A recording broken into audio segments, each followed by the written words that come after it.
to another session of this month's 8x Pixel 360 Virtual Expo. Dive etiquettes. I'm very happy to introduce a wonderful and experienced diver, Claudio Di Manao. Before we dive into his wonderful presentation on the origins of divers' misbehaviors, let me just quickly introduce him. So Claudio is an Italian diving instructor and dive guide with worldwide diving experiences. He authored 6 published books and is an alert diver contributor. As a columnist for Italian and Swiss Italian magazines and newspapers, he is focused on the marine environment. So now I'll pass it over to Claudio to share his presentation with us on the origins of divers' misbehaviors underwater. The floor is yours, Claudio. Thank you. Thank you, Kushi. Thank you. Thank you for your invitation, and thank you for attending. Thank you, everybody, for attending this webinar. And Kushi already introduced me as a diver and as a writer. As a writer, I'm focused on diving safety, marine environment, and as an alert diver Europe contributor, I write for our column that is called Diving Etiquette. So I've been exploring the funny habits of the divers in all over the world, and it is my favorite subject in writing. And can we go to the slide 1, please?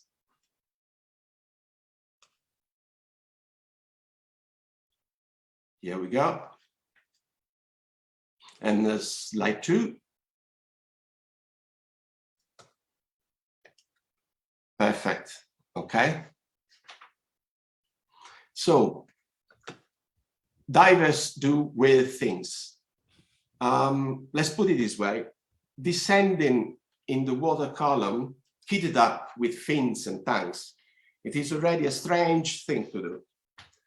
Yet many divers are not just happy with this, they want to do even more strange things. Why? Can we go to slide 3, please? Thank you. So, as you can see from this picture, sometimes divers just want to have fun. They just want to laugh on the water sometimes. Sometimes they just misbehave. I tried to find out why and how they misbehave. Slide 4, please. Thank you. I spent years observing divers in their natural environment, and I've been counting them, signaling them to deflate or inflate the BCD. And I didn't get any scientific conclusion about their strange behavior. All I have is just assumptions. Can we go to the next slides, please? Okay. So the question is, does water reset our minds? Our brain is sealed. I'm pretty sure that water is not coming in, is not entering our brain. Sometimes nitrogen does. But how can we explain these strange behaviors at just 15 meters depth? Nitrogen can affect our brain below 20, 25 meters. But why they behave so badly, even at 10, 15 meters? Can we go to the next slide, please? Thank you. So let's make 2 examples. Very, very easy example. Next slide, please. Okay. In our normal life, like at the surface, for instance, let's say when we queue up for a bus stop, now waiting for the bus, or to a supermarket in front of queuing up to the supermarket teller, most of us would not overtake people in front. Many of us, but many divers behave like this underwater. They overtake each other, and they are also a weird idea about lining up, as you can see from this picture. Let's go to the next one, please. Thank you. So underwater environment is a sort of museum. In a museum, none of us would go scratch paintings or grab or even crash a sculpture. We won't do that. Underwater environment is change our minds, and then we behave as we wouldn't behave in the surface. So imagine that corals and marine creatures are very precious for our environment and for the beauty as well. So divers as well know perfectly that marine environment must be protected. And divers are not bad people. Divers are nice people. But while underwater, our minds seem to work differently. Can we go to the next one, please? Here we go. So this is a spider crab, and not many girls, not even some big boy, would handle a spider as we do with the spider crabs under the water. There's no difference in the appearance between a spider and a spider crab. Yet, underwater, we play with spiders, and at the surface, we scream if we find one in a slave. Also, I know about divers who at the surface feel uncomfortable in caves and grottos, but have no problems on entering them underwater.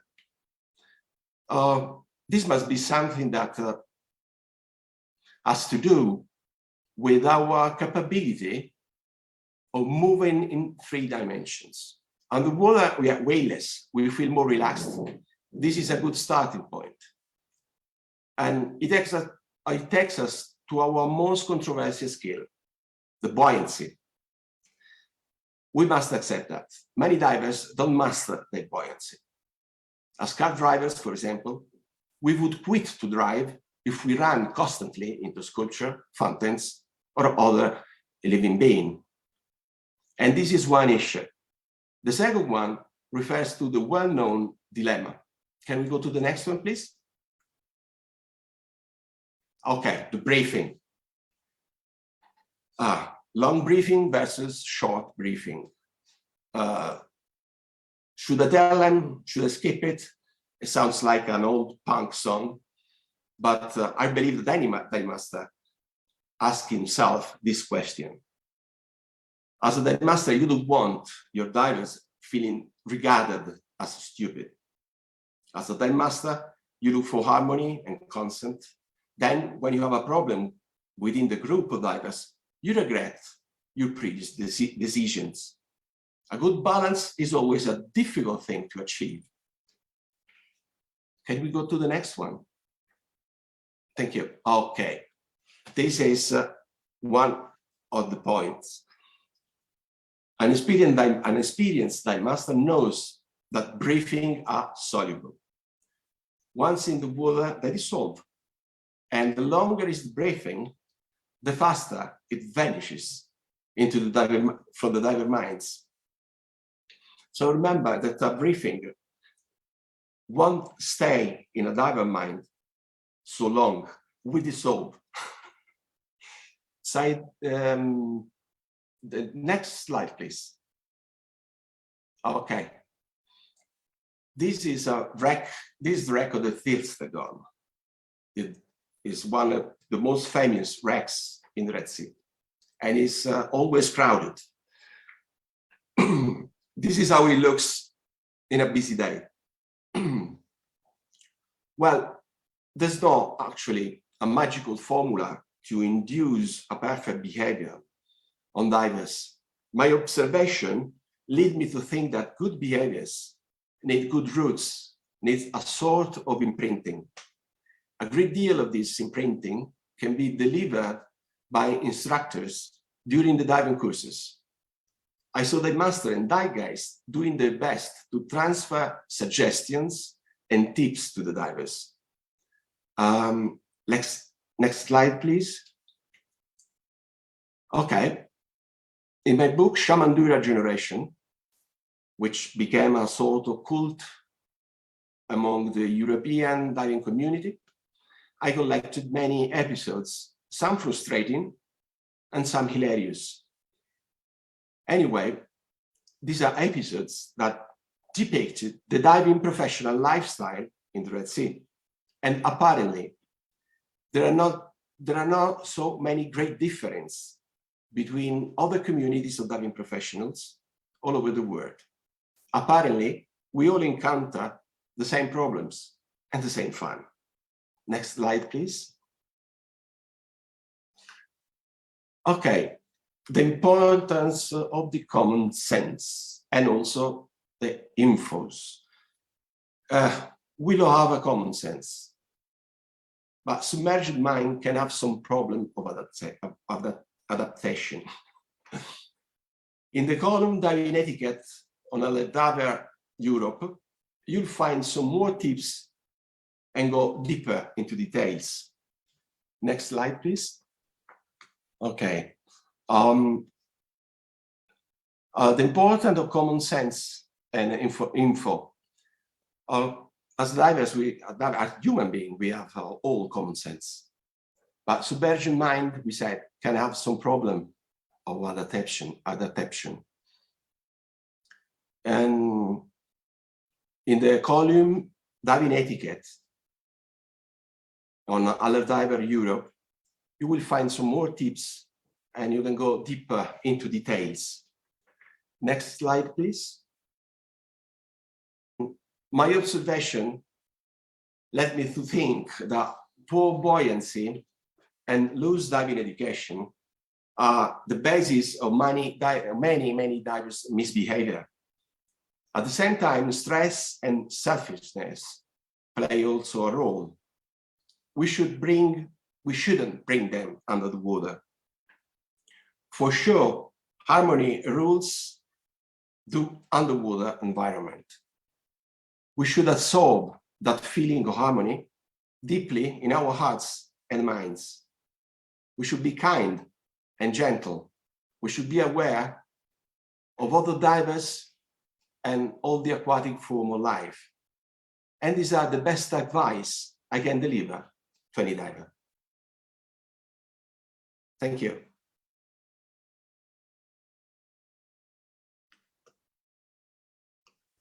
Hi. Yes. Hi. Thank you so much, Claudio, for that wonderful presentation. Thank you. Right. Yeah, I'm sure you have a wealth of information for both beginner and professional divers. I have just one question before we wrap this up.